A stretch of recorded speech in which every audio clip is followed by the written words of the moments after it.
tous, c'est Aurine pour Olympers.com, donc pour une deuxième vidéo. En NL200 cette fois-ci, en short and bid toujours. Euh, donc aujourd'hui j'ai décidé de faire une session en jouant extrêmement agressif euh, pour vous montrer un peu comment je procède en fait quand je joue habituellement. Dans la vidéo précédente j'avais essayé de faire une vidéo disons un peu plus straightforward et un peu moins poviche. Voilà, donc je vais entrer directement dans l'action. Là, j'ai flat avec paire de 9 dans le but de que Jean-Robert squeeze. Donc, logiquement, je vais revenir dessus et espérer qu'il shove une main que je bats.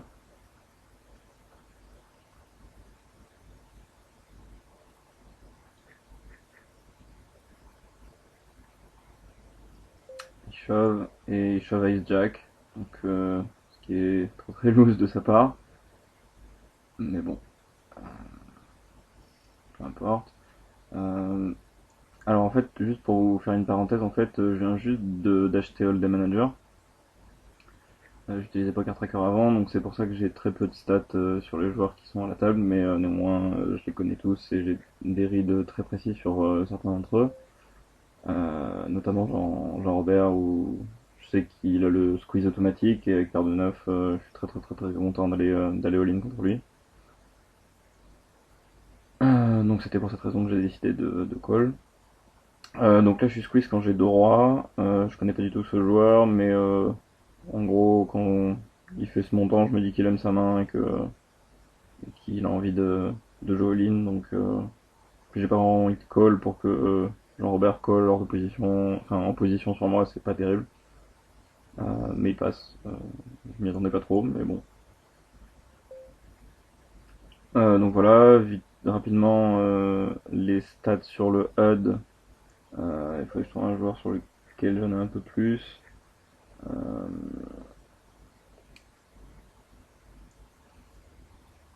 il n'y en a pas à la table. On va prendre Big R sur la table 4.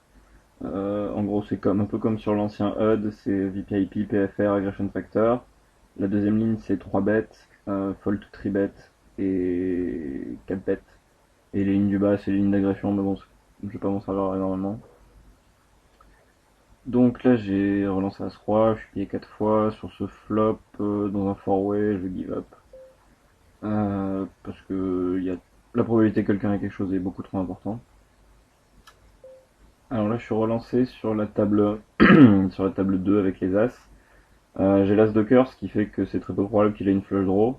Euh, et les possibilités de brelan sont assez faibles, donc je pense que dans ce spot, il est parfois en bluff, même assez souvent avec des mains comme King Queen ou euh, 4 et 5, je sais qu'il peut faire ça.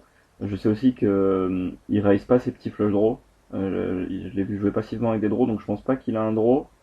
Euh, il y a aussi le fait que je l'ai vu value bet sin très souvent et faire des huge bluffs, donc en fait je vais plutôt me contenter de payer et call toutes les rivers parce que je sais que éventuellement il peut avoir King Queen avec le roi de cœur. Euh, donc c'est une main qui va deuxième barrel et je sais aussi qu'il est capable de run vraiment des bluffs énormes. Je sais que si la King Queen il va pousser, je sais aussi qu'il va lui battre Ace Jack, deux dames euh, et qu'il peut tourner aussi la main en bluff. Donc contre lui en particulier c'est pas une main que je compte folder. S'il mise je vais payer pour suivre mon plan. Et je 4 bêtes As-Roi sur la table 4.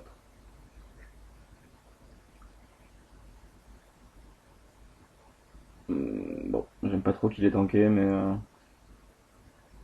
bon, il avait droit. Contre, bon, enfin, pour être clair, contre la majorité des joueurs, je pense que j'aurais foldé la river. Maintenant, j'ai un gros historique contre lui, je peux pas rentrer trop dans les détails, mais voilà, contre lui, c'est un easy call. Pas un easy call, mais c'est quasiment un easy call. Étant donné qu'il raise, enfin, je sais qu'il raise pas ses flush draws, qui value bet pas forcément, qui value bet vraiment très sin, voilà, j'ai décidé de pas passer. J'ai décidé de 3 bêtes King Jack suit sur la table 4. C'est une main que j'aime pas du tout call, sachant que je connais pas le joueur en big blind qui peut squeeze, etc. De base, même c'est une main que j'aime pas trop défendre. Mais ça se joue très bien. Enfin, c'est sympa pour 3 bêtes quand votre adversaire colle pas trop les 3 bêtes. Vous avez beaucoup de fold, un peu d'équité quand vous êtes call, c'est pas mal. Et de manière générale, de toute façon, je 3 bêtes énormément. Je sais que contre la plupart des régulars passent pas 10 jack contre moi, donc ou queen jack, donc c'est pas vraiment un problème de 3 bêtes cette main-là. Si vous avez une image beaucoup plus serrée, ça peut être un peu plus embêtant. Parce que vous allez être call que par Ace King, Ace Jack, des mains comme ça, donc c'est pas une très bonne idée. Là, avec 10 et 7 de cœur, je pourrais éventuellement 3 bêtes, parce que c'est sous Scarface isole très souvent les limps du fish, Chucky en fait, qui est un joueur un peu moins fort que le reste de la table. Maintenant, Scarface est un peu foufou. Il aime vraiment pas fold, il rebluff énormément, donc c'était pas la bonne cible pour faire ça. Si c'est 7 UT, je colle en position. J'aime pas 3 bêtes, sachant que c'est un raise qui vient en early, donc je préfère call pour la value de ma main. Je suis squeezé par le joueur en small blind, c'est un joueur qui squeeze énormément. Je suis en position avec un suited connector, je pense que je call quasiment tout le temps dans ce spot. Maintenant, je vais plutôt laisser tomber parce que c'est un spot qui va où je représente rien, et même s'il a ace queen, je pense que si je raise le flop, il va pousser, enfin il foldra pas une main spécialement contre moi, il n'y a aucun cas où il passe une main. Donc je me contente simplement d'abandonner. Euh, D'une manière générale, en fait, je suis vraiment très agressif dans la plupart des coups. Maintenant, il y a certains spots qui sont vraiment horribles et qu'il faut tout simplement laisser tomber. Euh, donc surtout en fait avec l'historique que j'ai avec ces joueurs, j'ai une image vraiment déplorable. Euh, beaucoup de ces joueurs me croient pas du tout et jamais.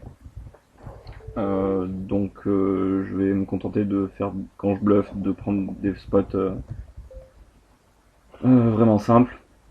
Enfin disons des spots évidents où je sais que le joueur peut pas trop payer.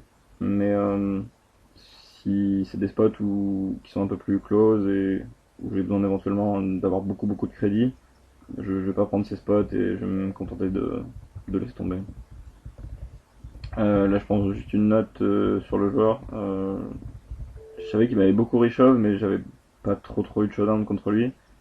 Euh, Maintenant, reshove Ace Jack dans ce spot, je pense que c'est vraiment très loose. Mais bon, je peux pas trop lui en vouloir non plus. Je suis pas sûr que je passe non plus Ace Jack, mais bon. Je voulais juste revoir le coup où Jean-Robert, je l'ai vu partir à tapis sur un full. Ça m'étonne qu'il ait doublé, qu'il ait bluffé une doublette de la dame. C'est vraiment pas terrible. D'une manière générale, bluffer sur la doublette de la top pair, c'est une très mauvaise idée parce que non seulement si le joueur a une paire en dessous, bah, il y a moins de chances que vous ayez, enfin, juste par des maths, hein, si vous avez, s'il y a deux dames au flop, il y a moins de chances que vous en ayez une. Et puis surtout que le joueur peut aussi avoir, ah d'accord, en fait il a shove. Le joueur peut éventuellement aussi avoir le brelan et dans ce cas-là jamais passer. Donc de base, quand vous faites un bluff sur plusieurs barrels, vraiment la doublette de la top pair, c'est une très mauvaise idée de la bluff, sauf si vous avez vraiment un joueur qui réfléchit énormément, un très bon joueur. Il sait que vous savez que la doublette est horrible, donc dans ce cas-là, ça peut se justifier, mais de base, faut tout simplement pas le faire.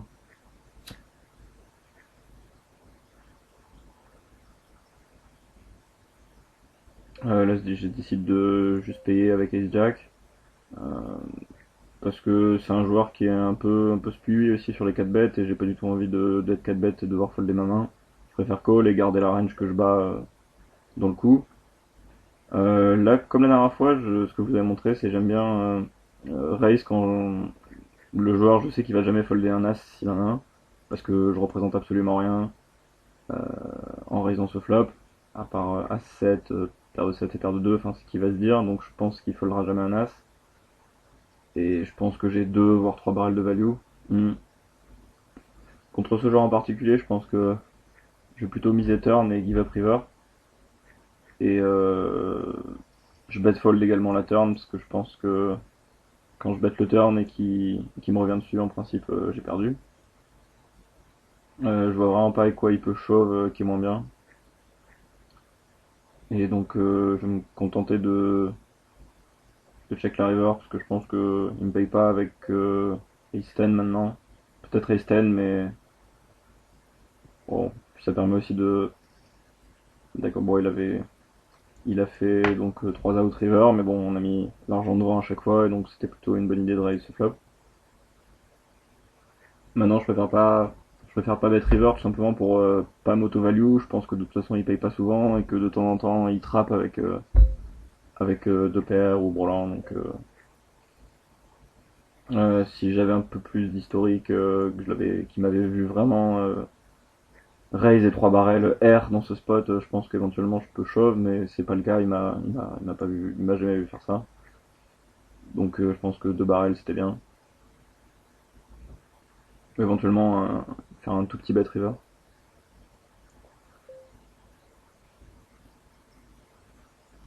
Je touche pas mal de jeux pré-flop, c'est plutôt pas mal.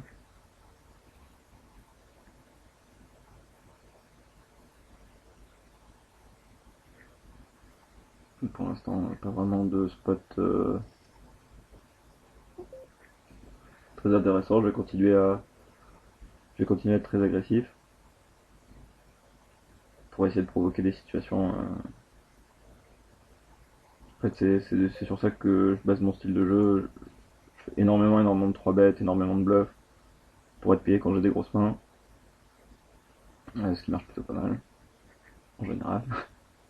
Là, j'ai décidé de juste payer avec 10 valets suités, parce que c'est un joueur que je connais pas trop, que j'ai très serré sur le peu de mains que j'ai. Et en plus, quand il check bien ce board, bon, il a souvent abandonné, donc je vais miser à la river. Je pense qu'il sait quand même que je suis capable de value bet any pair, donc je pense qu'il fold high side. C'est pas un très bon spot pour moi pour bluffer, donc je pense qu'il le sait, et puis il a l'air vraiment très serré. Puis bon, c'est pas très grave, c'est une call avec high side. D'une manière générale, quand vous faites attraper dans un spot de bluff, euh, bon, il faut quand même réfléchir à peut-être opposer, voir si le bluff était correct ou non. Mais une fois que vous pensez qu'il est correct, même si vous êtes payé, c'est bon pour l'image et il suffit de s'en servir, enfin, de savoir que ce joueur sait que vous pouvez bluffer dans ce spot pour s'en servir plus tard, pour value bet sin, voire overbet certaines mains, pour value, voilà, ce genre de spot qui peut être intéressant. Là j'ai un peu de chance parce que sur les tables que je joue en ce moment, il n'y a pas, à part Gabe the Kid qui est vraiment un joueur très fort, il n'y a pas vraiment de joueurs top player de la limite, donc c'est plutôt intéressant. Là je décide de juste payer avec les As, parce que c'est un joueur qui 3 bet énormément, et je pense qu'il est très souvent en bluff dans ce spot, et je pense que si je 4 bet il va folder une énorme partie de sa range. Et je vais essayer de déclencher un bluff en min-raising très vite. Sur ce board, je suis pas persuadé qu'il me donne énormément de crédit. Il sait très bien que As-Roi après flop, j'aurai 4 bet call. Euh, je représente en gros une seule main, c'est King Queen. Je pense qu'il peut éventuellement rebluff. Ou en tout cas call éventuellement avec deux dames, deux valets, etc. J'aurais pu call également, mais je pense que par rapport à ce que je sais de lui, c'est un joueur qui aime bien rebluff, et donc je trouvais ça intéressant peut-être de déclencher un rebluff sur ce board.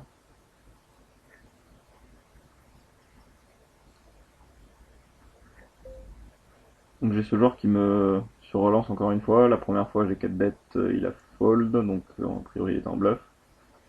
Je sais pas s'il est en bluff cette fois-ci, mais bon j'ai des cotes vraiment énormes. Donc maintenant je colle le continuation bet avec top pair et backdoor flush draw. La queen est une mauvaise carte. Maintenant il fait mi-pot et j'ai vraiment une équité importante, sachant que j'ai de temps en temps la meilleure main. Mais pas souvent, je pense que il est quand même en value souvent sur la queen. Bon maintenant je fais straight river. Et il avait cette tête de offsuit. Euh, bon je pense que j'étais quand même assez souvent derrière à la turn. Mais bon j'avais vraiment des bonnes cotes avec pair et open-ended, donc je ne voyais pas passer. Mais si j'avais eu, mettons, Jack 9 ou Jack 8, je pense que j'aurais fold le turn. Je pense qu'il. Enfin, ça a pas l'air d'être un joueur régulier, mais quand un joueur vient juste de vous bluffer, je suis pas sûr qu'il le refasse tout de suite, de manière générale, donc bon. Là par contre, avec les As, je vais 4 bêtes, parce que c'est un spot où le joueur a quand même un peu plus souvent une bonne main, dans le sens où je suis UTG plus 1 et il est UTG plus 3. Donc je pense que sa range est plus solide souvent. Donc pas vraiment de raison de slow play. J'ai pas envie que voilà, j'avais pas envie de call et qu'il rate le flop avec As-Roi ou inversement avec deux dames. Voilà, si s'il y avait un board avec un As ou un Roi. Donc il avait As-Roi, donc ce qui est pas un setup pour lui. Il n'y a pas d'erreur dans son jeu. Bien que dans ce spot, je vais pas énormément 4 bet bluff parce que je sais que la range adverse est aussi plus solide. Donc bon. Mais d'un côté As-Roi, il peut pas sur ses limites et principalement sur full tilt. On peut pas vraiment passer à As-Roi.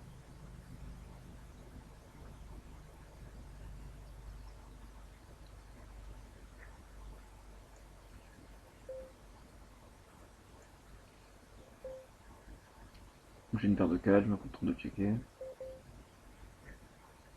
Et j'abandonne le coup.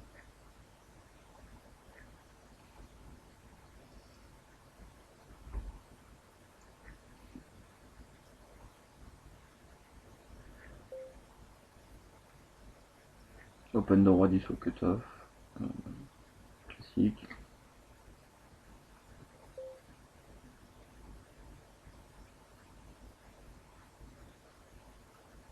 Alors oui, en fait j'ai eu un souci, c'est que ma connexion internet a planté. Donc j'ai dû fermer le logiciel et le réouvrir. Donc voilà, je reprends la partie où je l'avais laissé. Ça m'a changé les tables de place, par contre j'ai l'impression. C'est pas très grave. Donc là j'ai isolé le fichier avec deux dames. Euh, je vais bet fold le turn parce que je pense que c'est un joueur qui est passif et donc je donne une barrel pour value pour qu'il me paye avec un 9, un 8, voire As 3 éventuellement, 10 valet. Mais je pense que s'il raise, il a souvent deux paires ou un brelan qui a été slow play, donc c'est un bet fold.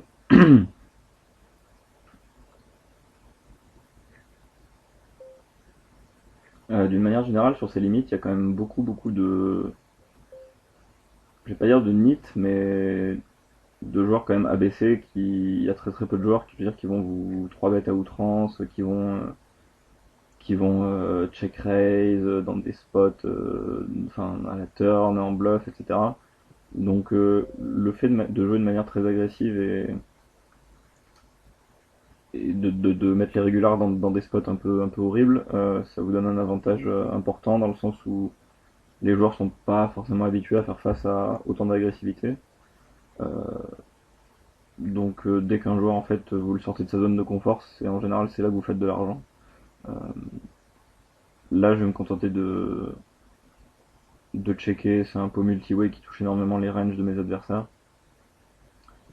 Maintenant, quand tout le monde a checké le turn, je peux crédiblement avoir un 8 ou à la limite un flush draw. Et quand ça touche la river, je pense que l'adversaire a très souvent un 10 ou un 6 et 7. Et j'ai opté pour un overbet euh, pour lui faire folder cette range. Je pense il a assez peu souvent une main qui peut me payer, sachant qu'il aurait raise un 8 au turn, et il aurait éventuellement raise un flush draw aussi, donc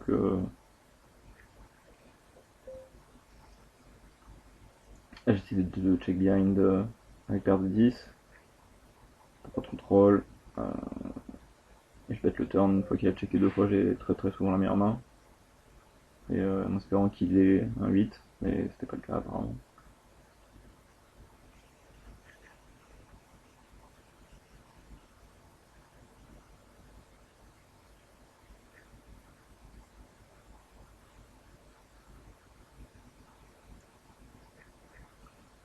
Donc pour reprendre ce que je disais tout à l'heure, c'est très important de manière générale de sortir les joueurs de leur zone de confort. Euh, je veux dire, tous les joueurs sont à peu près compétents pré-flop, sur les fréquences de 3 bêtes, de 4 bêtes. Bon, ils savent tous 4 bêtes bluff, ils savent tous 3 bêtes light. C'est pas vraiment là que se trouve votre edge.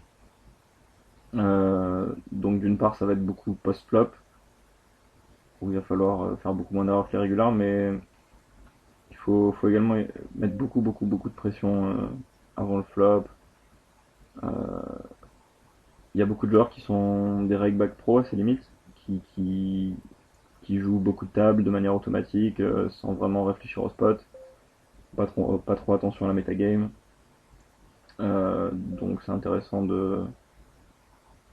d'abuser de ces joueurs et de les mettre dans des zones d'inconfort. Là je décide de raise l'open de la small blind, parce que c'est un board qui peut me toucher crédiblement si j'ai 6 et 7, paire de 2, paire de 6, paire de 7, éventuellement un combo draw. Je pense pas qu'il va me rebluff avec King Queen par exemple sur ce board.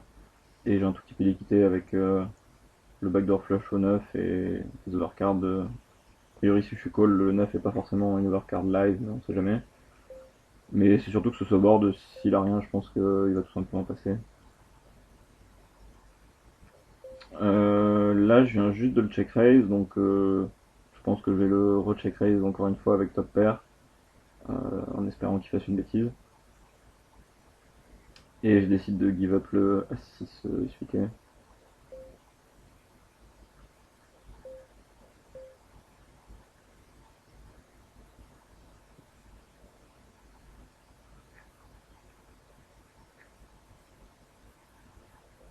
Je vais deuxième barrel cette turn parce qu'il a très souvent 10 et 9, 10 valet, dame 10, enfin des mains que je bats mais qui vont pas passer.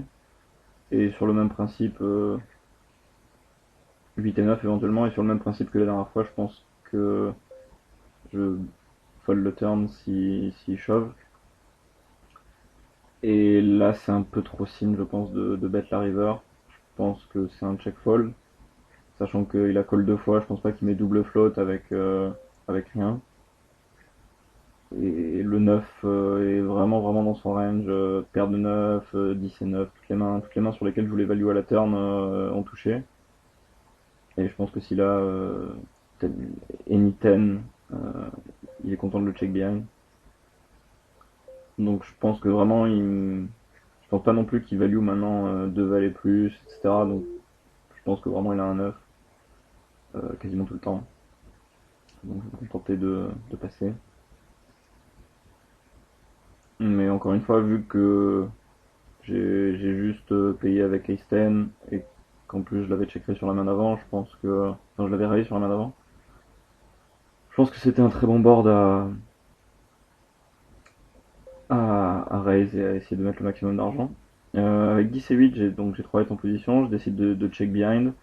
Euh, c'est pas vraiment que j'abandonne en fait, c'est que je me dis que il passe pas forcément il passe, ça c'est sûr qu'il passe pas une paire au flop. Euh, Maintenant, je me dis que tout ce que je peux lui faire passer, c'est une paire de valets, de 10, etc. Mais que je pourrais très bien le faire au turn. Et qu'en plus, en principe, si j'ai checké ce board, c'est que j'avais de la showdown value.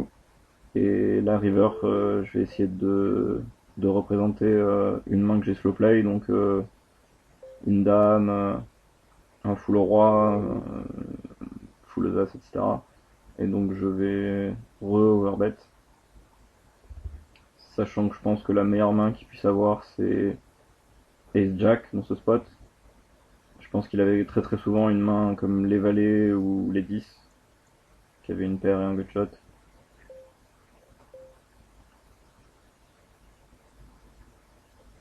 Et étant donné que, encore une fois, j'ai check le flop, je pense qu'il doit se dire que j'avais de la showdown value et que maintenant je deux barrel, donc c'est très très très très souvent une main slow play.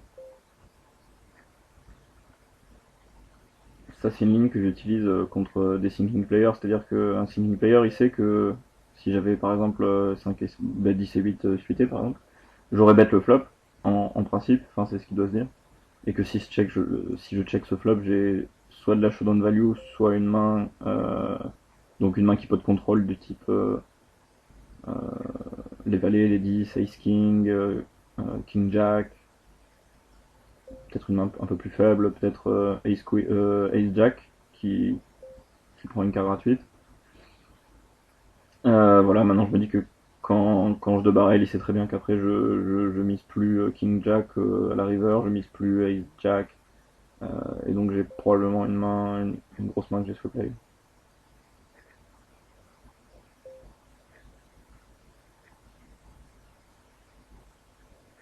Éventuellement le backdoor flush draw, mais bon, c'est pas, c'est une très petite partie de ma range.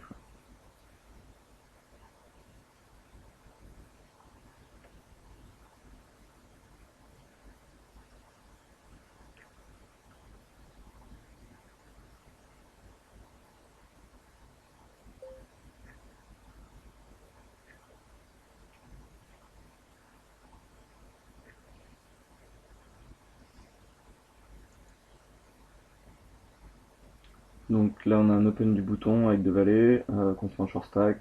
Donc je vais le raiser dans l'espoir qu'il fasse tapis.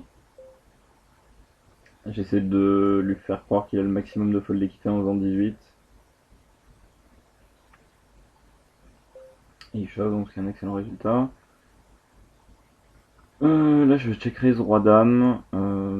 J'ai tendance à quasiment jamais slow play. Ou alors très très peu. J'en ai déjà parlé les fois d'avant, mais les régulars donnent très très peu de crédit en général au raise ou check raise sur des board buy. Donc je pense qu'il foldait jamais même un 9, qu'il allait pile au moins une fois, qu'il allait pile une street. Euh, bon apparemment il avait vraiment rien du tout. Là je réfléchissais à squeeze avec 9 et 5 suités, mais encore une fois contre Scarface j'aime pas trop. Et de deux, j'ai quand même été très actif sur toutes les tables. Donc je me contente simplement de fold. Par contre, contre bet with nothing, c'est un joueur qui fold énormément les 3 bêtes. Donc je peux me permettre de 3 bêtes avec une main comme Dame Valet. Euh, je vais pas trop revenir sur les ranges de 3 bêtes bluff. Je les ai expliqués dans ma vidéo précédente. Je vous invite à regarder la vidéo si vous l'avez pas vue. Là, j'ai fait quelque chose en bas que je fais assez peu. C'est-à-dire que j'ai ISO raise le fish avec Queen 9 en small blind. Je me permets de bet tout petit parce que c'est un board où je sais qu'il va jamais passer une paire. Donc je mise simplement tout petit en espérant qu'il ait pas de paire. C'est le cas. Si j'ai fait ça, c'est parce que c'est un fish qui est passif. On a vu qu'il a foldé énormément à chaque fois que j'ai misé. Il a jamais bluff raise, il a jamais donké, il a jamais rien fait comme ça. Donc contre un fish qui est très connect station, ça me dérange pas d'ISO raise avec Queen 9, mais je préfère vraiment le faire en position. Et du coup j'ai une range beaucoup plus tight hors position. Mais contre un fiche passif, ça me dérange pas de jouer tous les coups contre lui, qu'il soit en position, hors position, et avec à peu près toutes les mains. On va gagner beaucoup trop d'argent à tout simplement raise et ses bêtes.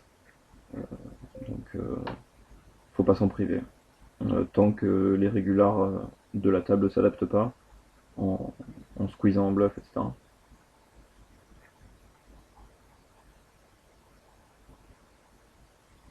Donc sur la table 2, j'ai open 7 et 8 suité. Je trouve un board queen. Là, je vais tout simplement check fold. Parce que c'est un board où quand il colle le flop, je pense qu'il a souvent king queen, king jack, ace king, ace queen, et c'est des mains qui passent pas. Même si j'avais. Je pense que j'aurais deuxième barrel si j'avais trouvé un carreau au turn, spécialement le 5 de carreau, enfin des mains qui me faisaient des gros combos de draw. Mais je pense que sur ce board, il a très souvent une grosse paire qui va pas lâcher, ou éventuellement deux paires ou bourrelang qui l'aurait slow play. De manière beaucoup plus rare, mais ça peut arriver.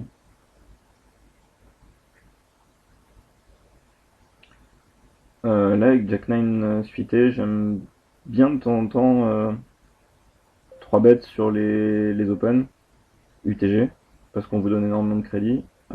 Maintenant, j'ai regardé rapidement dans HM et j'ai vu que c'était un joueur qui était très position aware, c'est-à-dire qu'il a vraiment des ranges très différentes en early et en late position.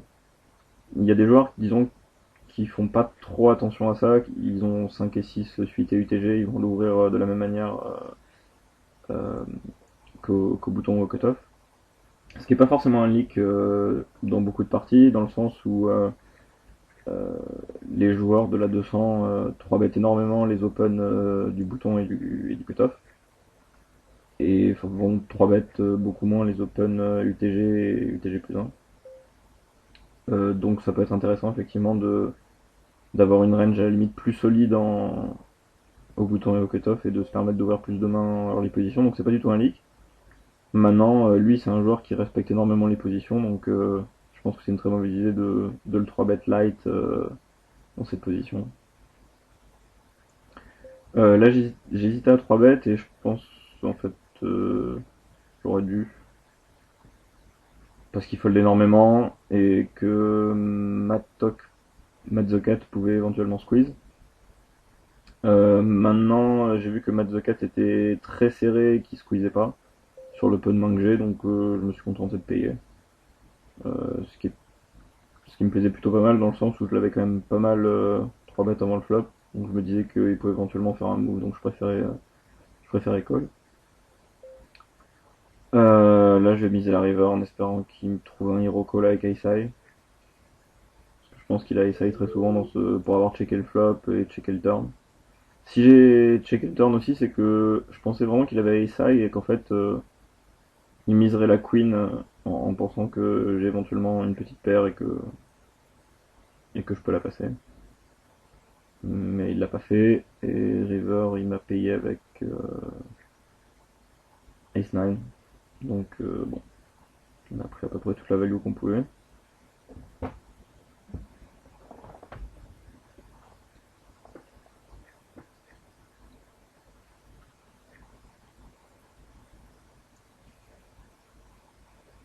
Quand on joue comme ça de manière avec beaucoup de 3 bêtes, beaucoup de barrels, faut, faut vraiment faire attention à un petit peu à la dynamique et au metagame et faire attention à quels joueurs en fait sont un peu au bord de craquer, quels joueurs voilà, sont un peu sur la corde et en ont marre, etc. Et donc il faut tout simplement give up quelques spots, on va dire pour recharger le crédit que le joueur vous donne. Et qui se disent un peu dans sa tête, ah ouais, non, bah non, en fait, il squeeze pas tout le temps, il 3 bet pas tout le temps. Et en fait, qu'il ait toujours un petit doute quand vous 3 bettez, quoi. Qu'il se dise, ouais, il peut 3 bet light, mais c'est pas sûr. Euh, voilà, c'est exactement ce que je fais dans ce spot avec 6 et 8 UT. C'est une main que je 3 bet très souvent, surtout quand c'est un joueur aussi loose. Mais là, je me disais tout simplement que voilà, que je l'avais quand même pas mal 3 bet et que bah voilà, je pouvais en passer une juste pour qu'on me redonne un petit peu de crédit dans le futur.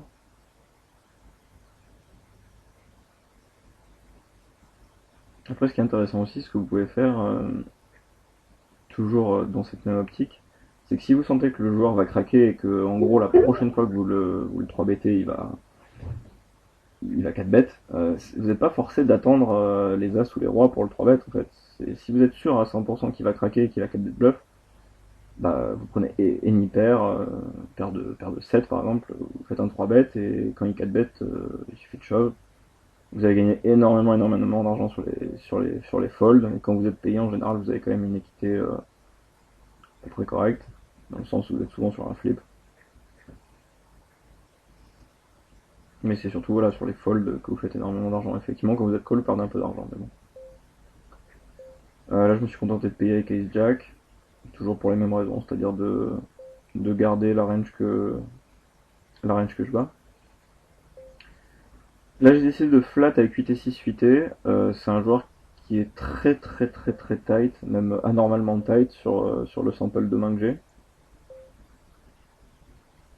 J'ai décidé également de donker avec Ace Jack, parce que je le fais très rarement et que sur ce board particulièrement, je pense pas qu'on va vous bluff raise.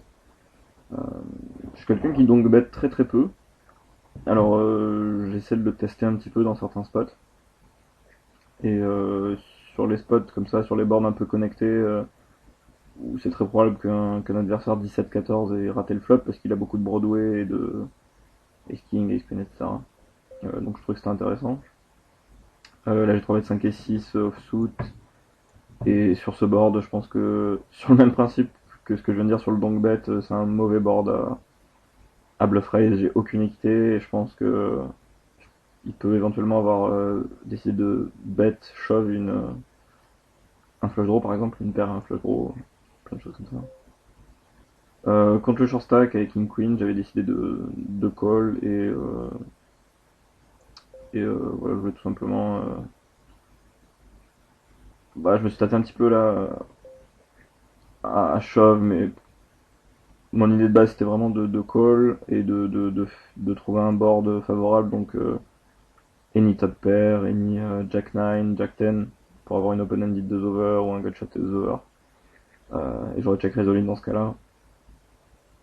Mais là, je pense que c'était vraiment un peu faible pour shove. En général, voilà, King Queen contre un short stack, je pense que c'est une main correcte pour call et essayer de faire une paire. C'est pas facile à ce jeu de faire une paire, il faut. Mais bon.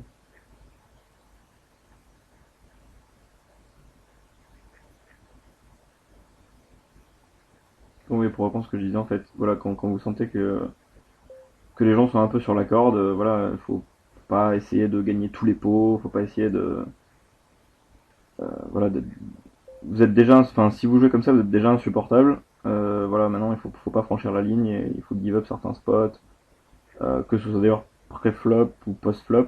Euh, Si vous avez un board que vous avez l'habitude de check raise, par exemple vous défendez Dame Valet suité, et ça vient par exemple, je sais pas moi, King 10 X avec une carte de votre flush draw, donc open-ended et backdoor flush draw. Si vous sentez là que le joueur va vraiment craquer, vous rebluff, et de toute façon jamais folder une paire, bah, c'est pas dérangeant de just call et check fold la turn si vous améliorez pas. Enfin, voilà, c'est pas très grave, quoi. Là, j'ai décidé de 3 bêtes roi 4 suité. C'est une main que j'ai pas énormément dans ma range de 3 bêtes, mais il est vraiment très loose. Et je l'ai pas 3 bêtes les deux dernières orbites, je crois, si je me souviens bien. Et donc voilà, comme je disais, j'ai rechargé un petit peu le crédit qu'il pouvait m'accorder, et je me permets de 3 bêtes bluff avec cette main.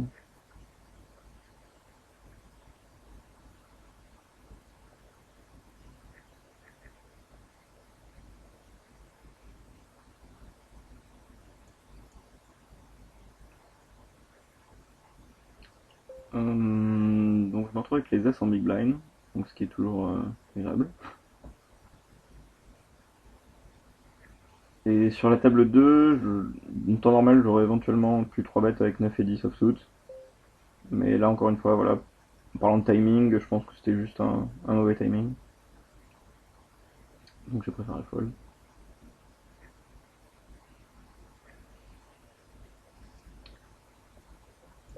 Là, je me retrouve avec les As. Euh, donc j'ai ISO raise le short.